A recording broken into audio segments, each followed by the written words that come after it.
My name is Andy Lipkis, founder and president of TreePeople. What you're going to see is unrehearsed. You used to see me doing kind of packaged, clear deal, but the therapy I'm going through at this moment. Thank you, Scott, for putting me on the couch and showing a picture that completely resorted my brain. Mary for shaking things up. All of you. The build to now has me in crisis, and I project you too. Lots of global pictures, future thinking, integrated stuff, which is what we're all about. And yet it also, the work comes down to today. What are we doing today? People are hurting today.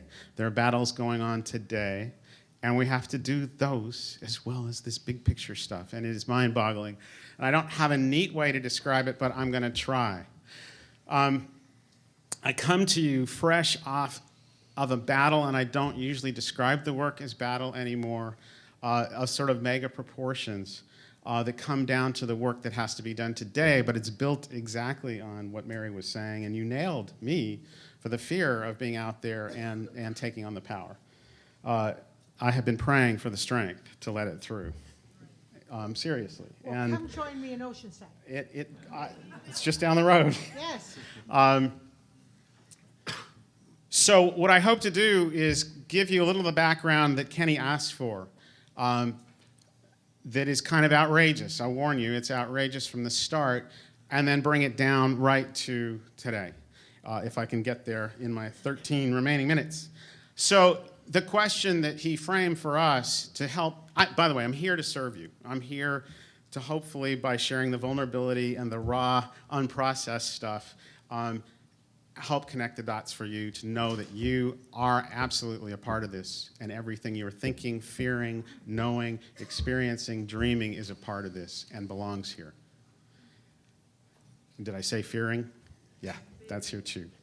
So, what do we seek to cause? So I founded TreePeople. Next year's our 40th year. After, thank you. As David said, don't take my time. We have just come through a strategic visioning process that says, and we're putting a node here on something that we do not do well. We know and appreciate the networking process. We don't yet do it well. But we're saying right here in our vision statement, the TreePeople organization will have played a leading role in catalyzing a massive shift as quickly as possible to Los Angeles becoming a fully sustainable city by 2021. So that means retrofitting the whole city, but I want to say here, right, that we say we will have been one of the partners. We're leaving lots of room at the table for more of us with that vision. That notion of a sustainable city is consistent with what we call in our jargon the functioning community forest model. It means an urban watershed or an urban ecosystem. What that really means is reworking the city to biomimic the forest as the pathway to sustainability in terms of water, energy, air, transportation, and of course, humans. The vision and the metrics, the big ones from the bottom up to get to the flip is we know we need to inspire, engage, inform, and support 1 million people and families in changing their homes and their neighborhoods, their businesses. Both to make change, but also to create the markets for change and demand the policy changes. This is what David said, this is what Mary said. You know, we blame the two parties for not talking our issues, but we're fucking not out on the streets demanding that of them. We have not built the market that makes them respond. And if we're quiet, they get away with it. Implicit in this entire vision is a profound flip of every one of our roles. Now, you're already here for a large part until we take the doses of Mary pills. But it's that every single one of us, not just us in this room, but every one of us on the planet is actually a manager of the ecosystem. Imagine the flip if all the energy of this ecosystem that's feeding, informing, and enable us to participate. So that's a bottom-up approach. 1 million people and families transforming their homes, how they relate, how they consume, how they generate waste. But we also are embracing a top-down side. It means integrating the infrastructure agencies and systems to function as a whole system. Now, this is in one of the second largest city in the country, one of the most destructive cities on the planet. That may seem audacious, but I totally believe it's doable. It means integrating the funding, the planning, the data fusion, construction, operations and maintenance of all our infrastructure systems, from transportation to water to energy to food. Sounds like too big of a task. But over the last 20 years, so we've been doing this for 40, over and over again we've assessed our work, found our strengths, but also found where we were lacking, where we weren't getting to the core of healing the pain that is hurting people. It's taken a lot of learning, a lot of truth-telling. But 20 years ago, here we are 20 years after the Rodney King riots, I saw the riots as a sign of our failure to deliver the results that we promise. Most people thought, what do trees have to do with that? You're insane. But this is all about whether people can live or not, pain-free with each other. So I threw us back into, we start over. What have we learned? What can we do different?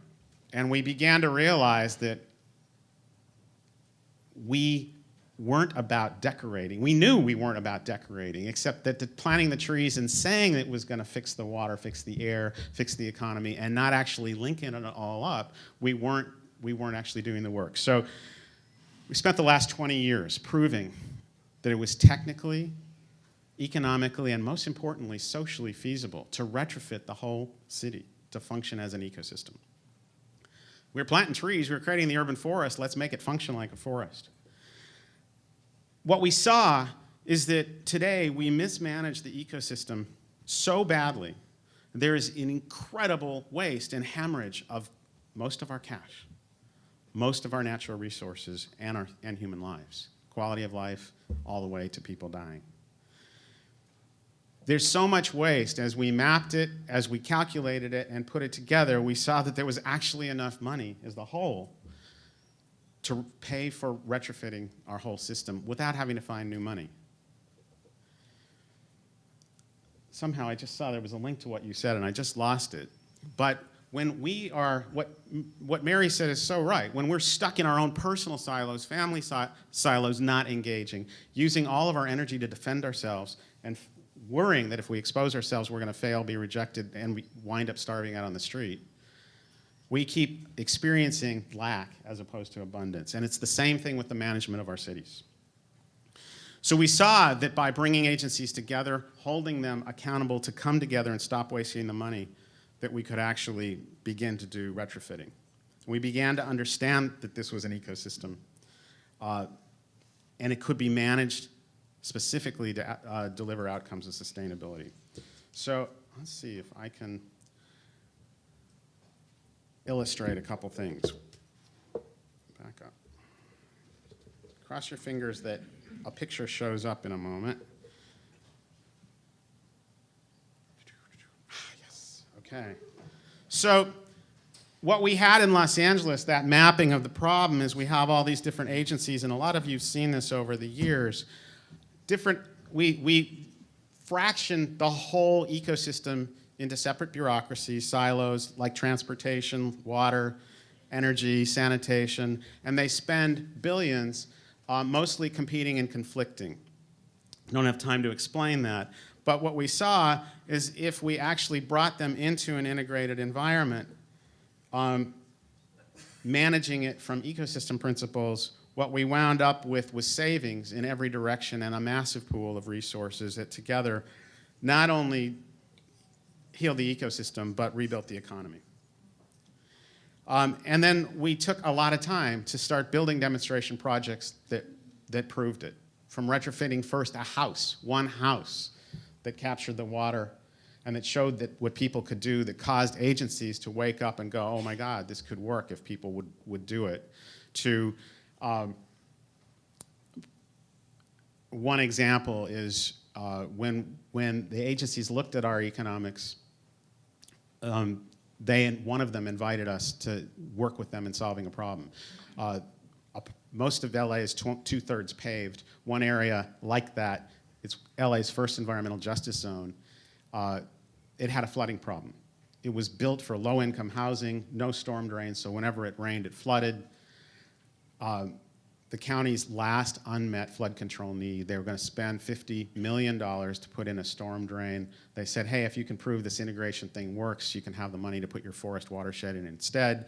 We assembled a team of agencies to look at it together, combine their strategies, prove feasible, did a 6-year community-based watershed plan in a 95% Spanish-speaking community, created literacy in the community, created the willingness from the bottom up. This could not be imposed on the lifestyle changes that would have to happen in each home. But people got it, understood it, saw how it could make their families and their community healthier, demanded it of the agencies, and the county then passed and approved the environmental impact report and the budget. The budget was $200 million instead of $50 million. This is in a small community, 8,000 homes, 80,000 people. But they approved a $200 million budget because through the integration, we showed that it would actually produce for these combined agencies $300 million in savings.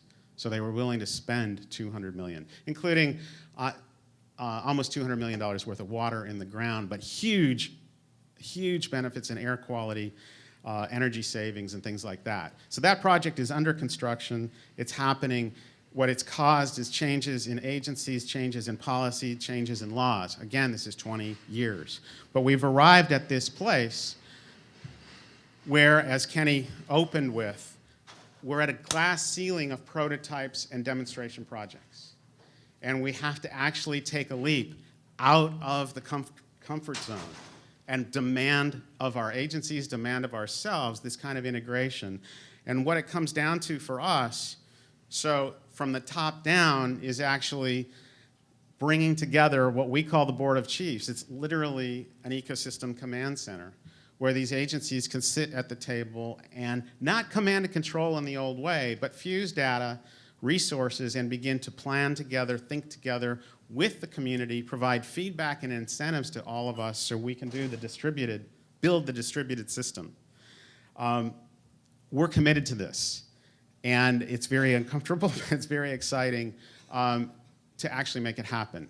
It will probably cost about $150 million of private money for us to pay the agencies to sit down together and do a heart transplant. This is my next step. I'm committed. We're doing it. The result, though, will be this profound shift. And let me give you an example of a perfect storm that's facing LA today. To meet our Clean Water Act standards, for the last 8 years, multiple water agencies have been working with the NGOs, community groups, and have come up with a plan for a fee, a stormwater fee, that'll generate $250 million a year for maintenance and operations and green infrastructure. It's great. And instead of just a bond that only pays for stuff, this actually pays for stuff and maintenance, in other words, jobs. The people of LA passed a $7 billion bond 2 years ago to fix the schools, existing schools, $7 billion.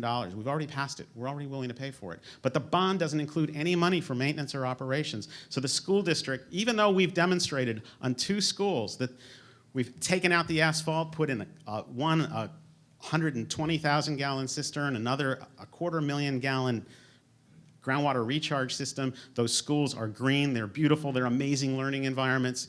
Kids learn how to operate the ecosystem, they help design them. They're now part of the city's water supply system, flood control system, water pollution prevention system, air quality system. They're amazing. Even though those work and they're producing the results, the school district doesn't want to touch them. They don't want to expand this because they can't, on their own, afford to do the maintenance. And the state is taking away money. They've just laid off another 10,000 teachers. So they won't come to the table. Do I have another minute? Okay, so that $7 billion could be combined with the $250 million a year to retrofit every school and create the labs that will rapidly transform Los Angeles. We have to bring them to the table. Also, what have to come to the table is our water agencies, so they can actually plan their new water infrastructure. This is starting to happen, and I hope this doesn't all just sound like jargon. So, coming way back down to today, the space shuttle came to Los Angeles. Classic battle of the god of science versus people. It had to move from the airport to the museum. The plan was to cut hundreds and hundreds of trees along the way. Some of you who've seen my presentations in the last year saw the big, beautiful trees on Martin Luther King Boulevard planted by 3,000 people in one day in 1990 for his birthday. Those trees are alive today. 40 feet tall, green line. You can see from the space shuttle when it's flying over the Earth. You don't need the balloon. The space shuttle was going to go down that street. You can see how big this monster was. They planned to cut them. I engaged. The community heard about it. Everyone's wringing their hands. The lack of literacy of this is where literacy so much comes to the game, why we have to get it and share it. The museum thought they were being very generous, the shuttle people, for offering 2 trees to everyone that was cut and 2 years of maintenance. It was horrid. First of all, we told the story of what people did, how people planted the trees, put their hair in the hole, and became the trees, and for 10 years, hundreds and hundreds of people every month were out taking care of them, which is why they're alive today. We put the fear of the people in them, and they agreed not to touch one of those King Boulevard memorial trees. 400 other ones were cut down because of the lack of community engagement to protect them. However, by us working with the communities behind the scenes, feeding them with the ecosystem services stuff, all the stuff I've learned at these conferences, we were able to have them negotiate, hold their ground, and talk about the fact that their communities with the least tree canopy in Los Angeles are suffering the most. Morbid obesity, death by air pollution, diabetes, exact correlation. And they were able to say, how long do you expect us to be without these services? And then we talked about the volume of canopy and the amounts of oxygen produced based on the sizes of the trees. Outcome is they negotiated 4 very large trees to everyone cut, 5 years of maintenance, employing local kids in that maintenance, and it goes on and on and on. The bottom end of the story is when the shuttle came down the street, it took an extra day that they had not budgeted to maneuver and dance around every one of those trees on King Boulevard. It was an amazing marriage. So that god of technology, white man's technology god, versus the community's need, wound up coming together with literacy, with some power.